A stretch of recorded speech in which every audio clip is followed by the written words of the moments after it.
അസ്സലാത്തു വസ്സലാമു അലൈക്കി യാ സയ്യിദി യാ റസൂലല്ലാ സല്ലല്ലാഹു അലൈഹി വസല്ലം. മുഹിബീങ്ങളെ, ഇന്ന് ഞാൻ പറയാൻ പോകുന്നത് ദാരിദ്ര്യം വരാൻ കാരണമാകുന്ന 10 കാര്യങ്ങളെ കുറിച്ചിട്ടാണ്.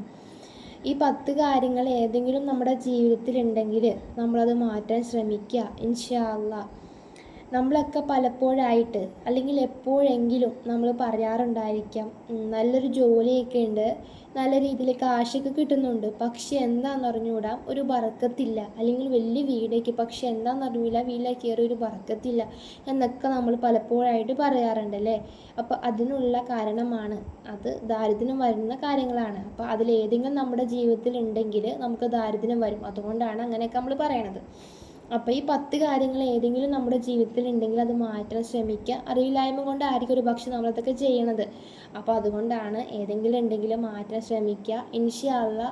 ഈ വീഡിയോ ഫുള്ളായിട്ട് കേൾക്കാൻ നോക്കുക. അതേപോലെ തന്നെ എൻ്റെ വീഡിയോ ഇഷ്ടപ്പെടുവാണെങ്കിൽ നിങ്ങൾ സബ്സ്ക്രൈബ് ചെയ്ത് ഓൾ എന്ന ഓപ്ഷൻ ക്ലിക്ക് ചെയ്ത് വെക്കുകയാണെങ്കിൽ ഞാനിടുന്ന ഓരോ അറിവുകളും നിങ്ങൾക്ക് ലഭിക്കുന്നതായിരിക്കും ഇൻഷാ അല്ലാ. അല്ലാഹു സുബ്ഹാനഹു വ തആല തൗഫീഖ് നൽകട്ടെ. ആമീൻ യാ റബ്ബൽ ആലമീൻ.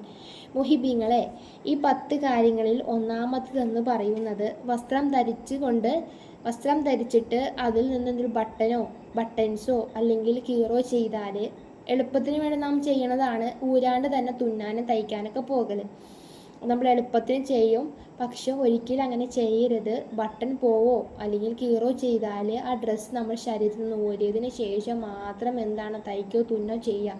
ഒരിക്കലും ഇട്ടുകൊണ്ട് തയ്ക്കാനോ തുന്നാനോ പാടില്ല. അങ്ങനെ ചെയ്താൽ എന്തുണ്ടാവും, അവിടെ ദാരിദ്ര്യം വന്നു കയറും. രണ്ടാമത്തതെന്ന് പറയുന്നത് പെര അടിച്ചതിന് ശേഷം മൂലൊക്കെ കൂട്ടി വയ്ക്കൽ. നാളത്തേക്ക് വേണ്ടിയിട്ട് ഒരുമിച്ച് തൂത്തുവാരാം എന്നൊക്കെ വിചാരിച്ചിട്ട് നമ്മൾ കൂട്ടിയിടും. അങ്ങനെ ഒരിക്കലും കൂട്ടി വയ്ക്കരുത്. അടിച്ചു വാരി കഴിഞ്ഞാൽ ആ വേസ്റ്റ് അപ്പം തന്നെ കോരി കളയണം. ഒരിക്കലും നമ്മൾ അവിടെ കൂട്ടി വച്ചേക്കരുത്. അങ്ങനെ വച്ചാൽ ദാരിദ്ര്യം വന്നു കയറും. മൂന്നാമത്തതെന്ന് പറയുന്നത് രാത്രിയിൽ വീട് അടിച്ചു വാരൽ. രാത്രിയിലൊക്കെ വീട് അടിച്ചു വരുന്നവരൊക്കെ ഉണ്ട്. നമുക്കൊന്നും അറിയാൻ പാടില്ല, ഇതൊക്കെ കൊണ്ടാണ് ദാരിദ്ര്യം ഉണ്ടാവണം, അല്ലെങ്കിൽ ഇതുകൊണ്ടാണ് നമുക്ക് ഇങ്ങനെ പ്രശ്നങ്ങൾ ഉണ്ടാവണമെന്നൊന്നും നമുക്കറിയില്ല. അതുകൊണ്ടാണ് ഇതിപ്പോൾ അറിഞ്ഞാൽ ഒരു പക്ഷെ നിങ്ങൾ ചെയ്യുന്നുണ്ടെങ്കിൽ അതൊക്കെ നിർത്തുക. അതൊക്കെ നമ്മുടെ ജീവിതത്തിൽ നമ്മുടെ വീട്ടിൽ ബറക്കത്തുണ്ടാവില്ല, ദാരിദ്ര്യം വന്നു കയറുന്ന കാരണങ്ങളാണ്. അപ്പോൾ രാത്രിയിൽ വീട് അടിച്ചു വാരുന്നൊക്കെ ഉണ്ടെങ്കിൽ അത് നിർത്താൻ നോക്കുക. നിർബന്ധമായ ഘട്ടങ്ങളിൽ മാത്രം എന്താണത് ചെയ്യുക എന്ന് വിചാരിച്ചുകൊണ്ട് എപ്പോഴും അടിച്ചു വാരാനോ ഒന്നും പോകരുത്. അല്ലാത്ത സമയങ്ങളിലെല്ലാം നമ്മളത് ശ്രദ്ധിക്കുക. പരമാവധി എന്താണ് നമ്മൾ ശ്രദ്ധിക്കുക, രാത്രി അടിച്ചു വരാണ്ട് നോക്കുക. നാലാമതെന്ന് പറയുന്നത് ഉമ്മർപടിയിൽ ഇരിക്കുക, വാതിൽപ്പടിയിൽ ഇരിക്കുക എന്നൊക്കെ പറയൂലേ. നിങ്ങളെങ്ങനെ പറയണതെന്ന് എനിക്കറിയില്ല. അങ്ങനെയൊക്കെ ഇരിക്കുമ്പോൾ നമ്മുടെ ഉമ്മമാരും വല്യമ്മമാരൊക്കെ നമ്മൾ ഒച്ചടിക്കും തല്ലൊക്കെ ചെയ്യാറുണ്ടല്ലേ. അങ്ങനെ ഇരിക്കാൻ പാടില്ല, കൊള്ളൂല, കസേര കയറി ഇരിക്കുന്നൊക്കെ പറയാറുണ്ട്.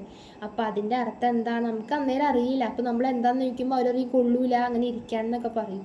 അപ്പോൾ അതിൻ്റെ അർത്ഥമാണ് ദാരിദ്ര്യം വരും. അതുകൊണ്ടാണ് അവരെന്താണ് അവിടെ കയറി ഇരിക്കാൻ പാടില്ല എന്ന് പറയണത്. അതേപോലെ തന്നെ അഞ്ചാമത്തത് ബാത്റൂമിൽ കയറുമ്പോൾ വലത് കാൽ വച്ച് കയറുന്നു. അത് ഒരിക്കലും ചെയ്യരുത്. പള്ളിയിൽ കയറുമ്പോഴോ ഇടത് കാലും വച്ച് കയറും, അങ്ങനെയും ചെയ്യരുത്. പിന്നെ എങ്ങനെ ചെയ്യണം? ബാത്റൂമിൽ കയറുമ്പോൾ ഇടത് കാൽ വച്ചും പള്ളിയിലേക്ക് കയറുമ്പോൾ വലത് കാൽ വച്ചും കയറണം. ചെരുപ്പ് ഇടുമ്പോഴോ ആദ്യം വലത് കാലും ഊരുമ്പോൾ ഇടത് കാലും. അങ്ങനെ ചെയ്തെങ്കിലേ എന്തുണ്ടാവത്തുള്ളൂ, ബറക്കത്ത് ഉണ്ടാവുകയുള്ളൂ. ബാത്റൂമിൽ എപ്പോൾ കയറിയാലും ഇടത് കാൽ വച്ച് കയറണം. അതോടൊപ്പം തന്നെ ആ ചെരുപ്പിടൽ മാത്രമല്ലല്ലോ, വലത് കാല് വക്കലും മാത്രമല്ലല്ലോ, നമുക്ക് ചെല്ലാനുള്ള ദിക്കറും ഉണ്ടല്ലോ, ആ ദിക്കറും കൂടി ചെല്ലാം ഇൻഷാ അല്ലാ. അങ്ങനെ ചെയ്താൽ ഒരു മുഅ്മിനിക്ക് അള്ളാഹു എന്ത് ചെയ്യും, ബറക്കത്ത് ചൊരിഞ്ഞു കൊടുക്കും.